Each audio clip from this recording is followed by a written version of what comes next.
Des vérités sur les mises en relation. Je suis ici pour partager avec vous les leçons précieuses que j'ai apprises au cours de mes années d'expérience sur le terrain. Il y a certaines choses qu'on ne peut comprendre qu'en les vivant. Au Sénégal, j'ai observé une tendance forte à privilégier les mises en relation. Beaucoup attendent passivement qu'on les connecte à la bonne personne qui résoudra leurs problèmes et leur dictera chaque étape à suivre. Permettez-moi de vous dire que ce n'est pas ainsi que les choses fonctionnent. J'ai souvent participé à des événements où des personnalités influentes étaient présentes. Comme de nombreux autres débutants, je préparais des tas de cartes de visite, espérant que ce petit geste ouvrirait des portes. À ces événements, nous distribuions nos cartes et prenions les numéros de téléphone des autorités avec l'assurance qu'ils nous aideraient dès que nous les appellerions.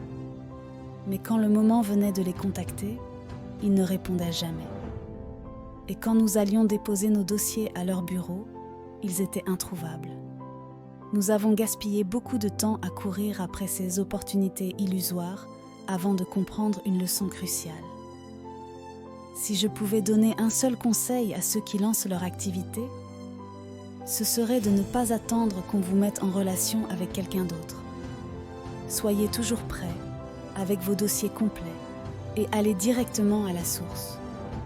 Même si quelqu'un vous met en relation de son propre gré, ne vous fiez qu'aux résultats concrets.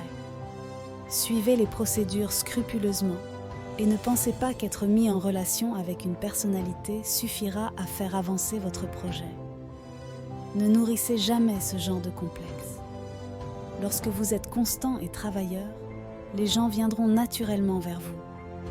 C'est à ce moment-là que vous devrez faire preuve de discernement et décider avec qui vous voulez collaborer. En réalité, le véritable succès vient de votre propre détermination et de votre travail acharné.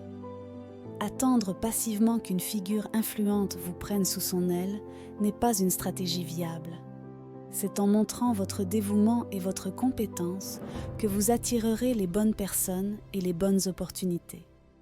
Dans ces années d'expérience, j'ai appris que l'action proactive et la persévérance sont les clés du succès. Ne vous contentez pas de rester assis en attendant que quelqu'un vienne vous sauver. Prenez les devants, travaillez dur et créez vos propres opportunités. C'est ainsi que vous réussirez véritablement dans votre parcours de développement personnel et professionnel. L'autonomie est cruciale dans tout parcours professionnel. Attendre passivement que quelqu'un vous prenne par la main vous ralentira. L'une des premières leçons que j'ai apprises est l'importance de prendre l'initiative. Même lorsque vous avez une connexion précieuse, c'est votre propre action qui déterminera le succès.